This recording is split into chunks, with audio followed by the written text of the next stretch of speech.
Welcome back. The IPO market had a lackluster 2022, but the pipeline for tech IPOs keeps growing. There are now approximately 1,210 private companies globally with valuations, at least for now, above $1 billion, compared to 513 in 2020 and 950 in 2021. So, which companies might be the first to take the IPO leap?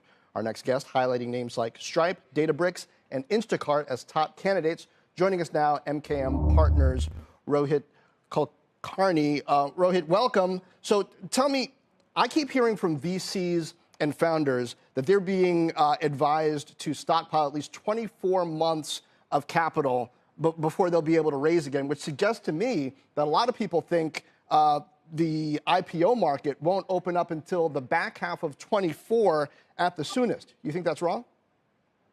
I would agree with that. As in, I think several things need to happen even before we start thinking about IPOs. We put out a crystal ball note contemplating which companies are most likely to go public, but when is going to be very hard to determine. I think second half of 23 is probably going to look a little bit better than first half, assuming that it's mostly macro-driven.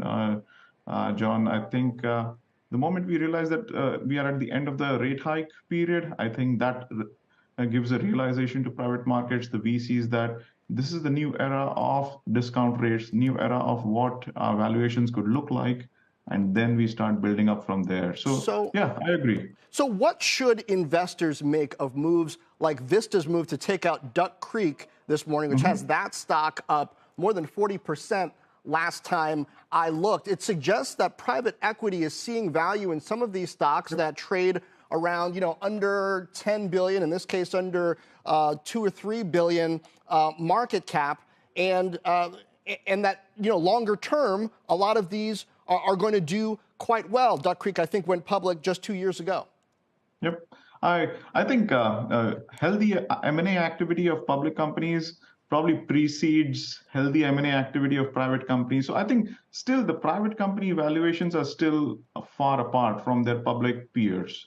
So private equity is looking at public companies that there is value there. Long term, there is potential there. I still feel that there is still a pretty big gap between what private companies that were valued during, say, early 21 or late 21 still think what they are valued at. So we still need that valuation kind of cliff to happen for some of those companies. Companies like Instacart, maybe Klarna, some of them have taken that hit already. So perhaps those are the ones to monitor in the first half if they are willing to go public and be the guinea pig out there. But I think vast majority of the private companies are still believing that they can grow into the valuation that they saw or were given back in 21. Yeah, we see Duck Creek up about 47%. That brings us back to what I was saying right before we started hearing from you. This number of more than 1,200 companies supposedly with valuations above $1 billion. You're saying, and I think a lot of people would say this, they're probably not going to be that many in a few months because those valuations, a lot of them, are coming down.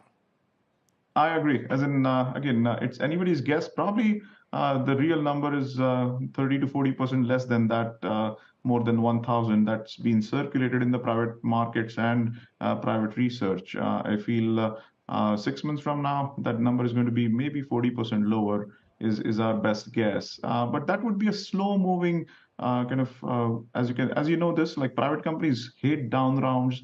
Private companies hate to see their valuations go down, and that recapitalization tends to mess up some of the things in the cap table. So I feel it's going to be a slow process, and that's going to hold back the IPO market in the first half.